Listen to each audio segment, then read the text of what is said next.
Essa distribuição aí, pelo visto, não foi suficiente para o Partido dos Trabalhadores, partido, claro, do presidente Lula e do governo federal, acabou, enfim, validando aquele ditado popular, né, que em casa onde falta pão, meu caro Mano Ferreira, todo mundo briga e ninguém tem razão. Pelo seguinte, não tem como a gente não falar ainda sobre o PT e possivelmente o pior desempenho eleitoral da história do partido em eleições municipais, aqui no estado de São Paulo, sem dúvida alguma, e levando apenas uma capital Brasilzão afora.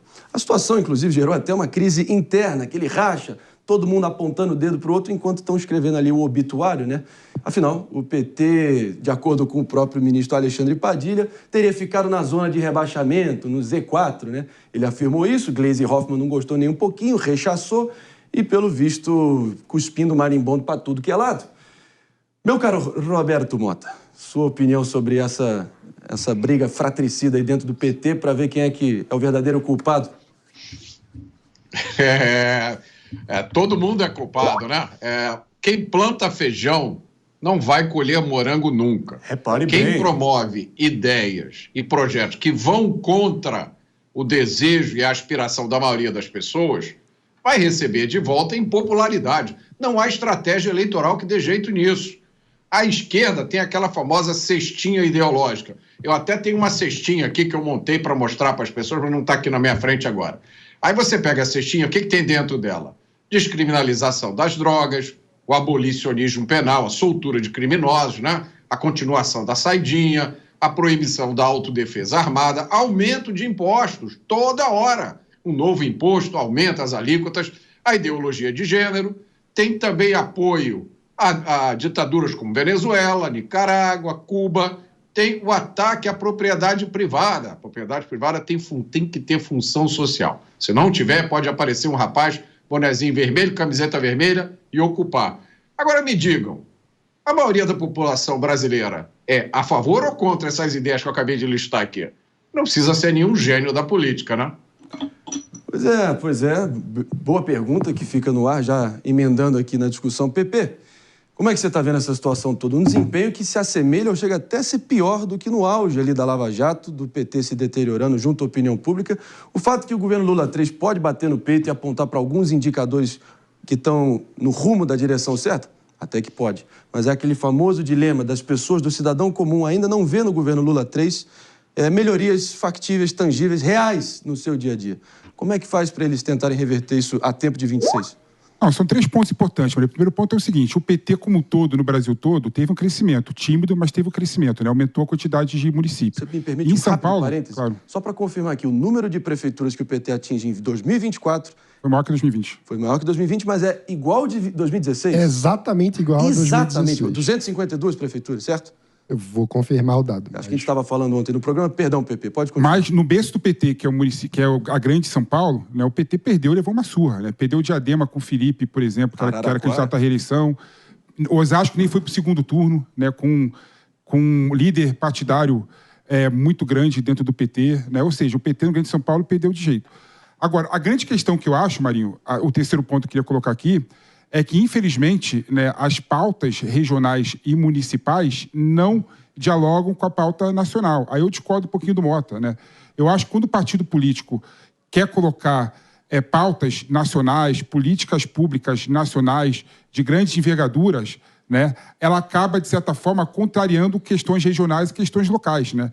Isso explica porque o PSD cresceu. O PSD cresceu porque é um partido que não tem uma cara nacional. Tanto é que o Ratinho Júnior, do PSD, no Paraná, apoia o Bolsonaro, o Otto Alencar apoia o Lula, o Paz do Rio de Janeiro apoia o Lula. Ou seja, é um partido político sem identidade nacional. Isso permite ao PSD e ao MDB também, que foi o segundo partido mais votado em termos de município, em ter uma maleabilidade para ganhar as eleições regionais.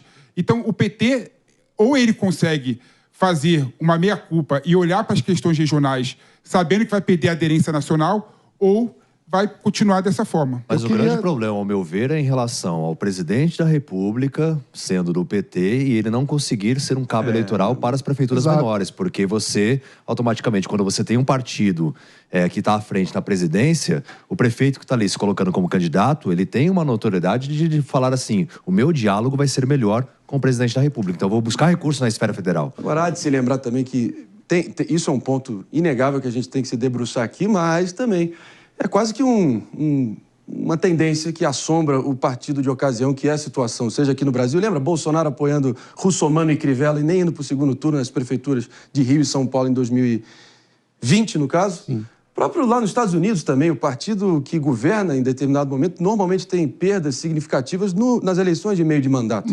Ainda assim, mas, Marinho, não é sempre assim. Mas essa não era a realidade do próprio PT até 2016. Verdade. Até o furacão Dilma Rousseff, que acabou com a imagem do PT e o partido nunca se recuperou. Trazendo os dados, em 2008, o PT tinha 554 prefeituras. Em 2012, ampliou o número para 625. Agora, olhe a hecatombe Dilma Rousseff. De 625 em 2012, foi para 252 em 2016. Ou seja, entrou na zona de rebaixamento e nunca mais saiu. Porque em 2020 passou para 184, aí foi o piso, né? O pior desempenho da história do PT. Agora. E voltou agora a 252, o que foi uma hecatombe em 2016. Mas tem uma justificativa para isso, mano. Desculpa, tem uma justificativa para isso, porque assim, antes de 2016, né, o Brasil era praticamente bipartidarista. Que né? É isso? Só existia o PT e o PSDB. De jeito nenhum, já e os partidos todos viviam orbitando esses dois grandes partidos, né? Depois de 2016, surgiram o multipartidarismo do Brasil praticamente. Já era o maior mudou completamente. Não dá para você. Não mudou. Dá para você explicar. Não dá para você explicar a realidade. O número de partidos desde a reforma eleitoral. Não dá para você. Não, o número de partidos é o mesmo, até aumentou. Não dá para você justificar a realidade atual olhando para 2008, cara. Pelo amor de Deus, 2008 a disputa era entre dois partidos bem claros e bem definidos. O PT até derreteu. O Mota vai concordar comigo de novo nessa. Agora, o PT derreteu. Mota, eu quero ouvir a Aninha e Mota também nessa discussão pelo seguinte. O PT que surge ali pós-regime militar, né, era uma mistura ali da classe média alta ali, que tinha uma tendência de esquerda meio genérica, junto com alguns intelectuais marxistas que estavam exilados durante o período militar, voltando ali para o Brasil, e também a teologia ali católica da libertação, não é isso? Teologia da libertação marxista. A gente vê isso depois de 22 anos de governos petistas, né? Desde então, a gente vê o PT talvez preso nessa armadilha de uma esquerda universitária, identitária, refém dessas pautas que não dialogam com o cidadão comum. Onde é que eles erraram no meio do caminho e como é que eles podem fazer para tentar reverter isso? Não que você queira dar receita, eu sei, mas eu vou te jogar esse abacaxi aí. Se vira. Essa última parte da pergunta eu não vou responder, não. Mas tá bom, justo. Vou te dar a minha, minha visão bastante particular dessa história, né? O PT, lá de trás, de 2003, não tinha nada de identitário. Não tinha nada dessas pautas lacradoras de hoje. Eu vivi, e me lembro muito bem daquela época, a gente vivia uma embriaguez de liberdade. Aqui no Brasil, depois de sair do período do regime militar, muita gente acreditava que democracia era uma coisa mágica. Eleições diretas para presidente, eleições para todos os cargos. E todo mundo acreditava, tinha certeza de que isso era um remédio mágico para tudo. E o PT chegou, eu me lembro muito bem, como uma força anticorrupção. Era o Partido dos Trabalhadores, gente. Trabalhadores. Tá? Como é que isso poderia dar errado? De jeito nenhum. Eram trabalhadores no poder. Então, as pessoas se embriagaram com aquela possibilidade. A partir de agora, tudo vai dar certo. Esse país vai realmente funcionar em função dos trabalhadores. O que a gente viu foi uma coisa bastante diferente disso. Então, o eleitor brasileiro amadureceu nos últimos anos. Ainda tem pessoas que não entenderam muito bem, mas acho que a grande maioria dos eleitores brasileiros, independente de ideologia, eles têm uma compreensão muito boa do que está acontecendo graças às redes sociais.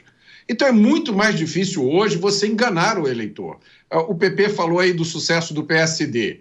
Eu acho que parte do sucesso do PSD é porque o PSD não tenta enganar as pessoas vendendo uma coisa que ele não entrega. Aqui no Rio de Janeiro, por exemplo, o prefeito se elegeu pelo PSD, mas se você perguntar às pessoas qual é o partido do prefeito, a maioria delas não vai nem saber. Não tem a mínima ideia. né? O PSD não vem com uma cestinha, um conjunto de ideias, ele não diz que vai tornar a vida das pessoas uma maravilha. Eu nunca vi o PSD prometer picanha e cerveja para ninguém. Então, eu acho que aí está a chave dessa história, né?